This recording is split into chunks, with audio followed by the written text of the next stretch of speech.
Good morning. Happy Friday. Fliege day. All right. Amazon, give us a flash briefing. Jamie, here's your flash briefing. In NPR News. Live from NPR News in Washington, I'm Corva Coleman. The Israeli military has told Palestinians living in northern Gaza to leave that part of the enclave within 24 hours. They're concerned Israel will soon launch a military action in Gaza. Mark Regev is a senior advisor to Israeli Prime Minister Benjamin Netanyahu. Well, they've been He told fighting back and NPR forth it's for a years, warning so, to civilians. We're suggesting that they get out of that specific area where we know there will be intensive fighting. There are no perfect solutions here, but we're trying to save civilian lives. Perfect We didn't want solution this is war. quit funding them. This was forced That would upon us by probably help. that brutal, horrific Just attacks saying. that we saw on last Saturday. We are responding. We want to hit Years Hamas of and we funding. hit Hamas Years hard. of But the funding this United war against Nations people. and other groups Also, object. you They can say get officials rich. cannot That's the move truth. more than 1 million people that quickly. Palestinian 'cause you got officials stocks also and say stuff Israel in has it. bombed infrastructure, making it difficult or impossible for Yeah, people most to of flee. Congress has got A stocks and non-governmental weaponry. human rights group It's alleges ridiculous. Israel has used white phosphorus in its military operations in Gaza and Lebanon. Human Rights Watch says it determined Israel used the incendiary weapon based on verified video and witness accounts. NPR's Arzbu Rizvani has more. Human Rights Watch says it has verified videos that were shot in Lebanon and Gaza earlier this week showing airbursts of artillery-fired white phosphorus in Gaza and along Israel's border with Lebanon. The munition is used on battlefields as a smokescreen to mark targets or to destroy buildings, but it can also cause severe and often fatal burns. While white phosphorus isn't banned, international law conventions do require warring parties to take precautions to prevent harm to civilians from military operations. A When do they spokesman ever for take Israel those Defense kind of Forces precautions? says the military is currently, quote, not aware of the use of weapons containing white phosphorus in Gaza. Arzu Razvani, NPR News, Jerusalem. Stocks opened higher this morning after solid earnings reports from some of the nation's biggest banks. NPR's Scott Horsley reports the Dow Jones Industrial Average jumped more than 220 points in early trading. J.P. Morgan Chase says its quarterly profit jumped 35% from a year ago, helped in part by rising interest rates. Wells Fargo's earnings also came in higher than forecast, and Citigroup says it's profiting from higher borrowing costs and investment banking fees. Global oil prices are up today after the U.S. slapped sanctions on shipping companies that have been helping Russia sidestep a $60 a barrel price cap. Oil traders are also watching the conflict in the Middle East, although so far there's been no impact on oil supplies.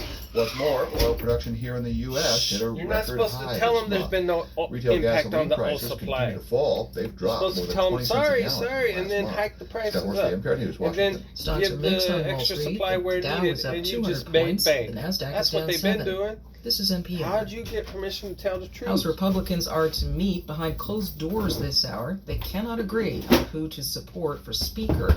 The position has been vacant for more than a week. That means all House business is frozen. Officials with the comedy program, The Daily Show, say that correspondent Michael Costa will be the program's first guest host. The series is going to air new episodes after the writer's strike. NPR's Eric Deggans reports a permanent host will take over next year.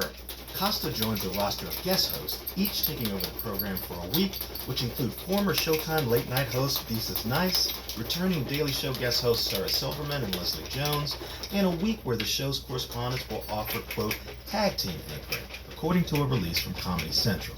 The Daily Show's been searching for a permanent host since Trevor Noah left the program late last year. One name not on the guest host list, former correspondent Roy Wood Jr., who announced last week he would not return to the program.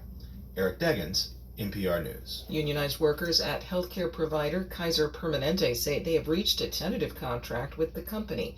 The coalition of unions says this happened early this morning. The Kaiser workers went on a 3-day strike last week. They were demanding that Kaiser address a staffing shortage they say has endangered patient safety. The United Auto Workers Union is expected to announce this morning if members will widen their strikes against the big 3 U.S. automakers. They've been striking selective automotive facilities in an effort to win more concessions in contract talks. I'm Corva Coleman, NPR News from Washington. Thanks, Corva. In NASA news, Dr. Otzlan Biaggi Leviosa born and raised in Puerto Rico, made a courageous decision to pivot her academic studies, launching her towards an accomplished career in defense, space, and aeronautics research for NASA. She headed to medical school after earning her undergraduate degree in chemistry from the University of Puerto Rico. After 2 years, she... I can almost directly trace my entire career back to my extracurriculars in high school and the mentor I had. My first foray into engineering was this high school program called the Robotics Science Academy. It was basically my high school's attempt to put together a curriculum that was designed specifically to prepare students for. Relax. 3 employees from NASA's Glenn Research Center in Cleveland have been chosen to receive awards that recognize the achievements of outstanding Hispanic engineers, scientists, and STEM professionals. Jeanette C. Briones, Oxlin Diageo Labiosa, and Nelson Morales will be presented the Hispanic Engineer National Achievement Award Corporation and the preliminary awards during the Great Minds in STEM. A SpaceX Falcon Heavy rocket with the Psyche spacecraft on board is seen as it is rolled out of the Horizontal Integration Facility on October 10, 2023 at NASA's Kennedy Space Center in Florida as preparations continue for the Psyche mission. NASA's Psyche spacecraft will travel to a metal-rich asteroid by the same name orbiting the NASA's Radio Jove project wants your help to study the sun. Radio Jove, in partnership with the Sunrise Ground Radio Lab, is planning to use radio telescopes to make coordinated observations of the sun for the 2024 solar eclipse. With our plans and training modules, you can build and use your own radio telescope and contribute data. Observing it? In weather. No. Currently, in Seattle it's 53 degrees Fahrenheit with mostly clear skies.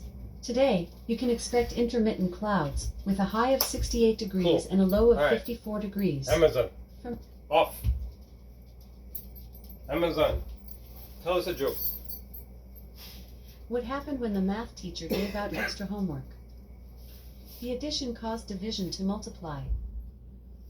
Really? All right. Stay in school, do your multiplication division. Hey, it's Friday though, it's Friday. You get the work done, get out, woo! All right. Everybody have a great weekend. Peace, love, prosperity.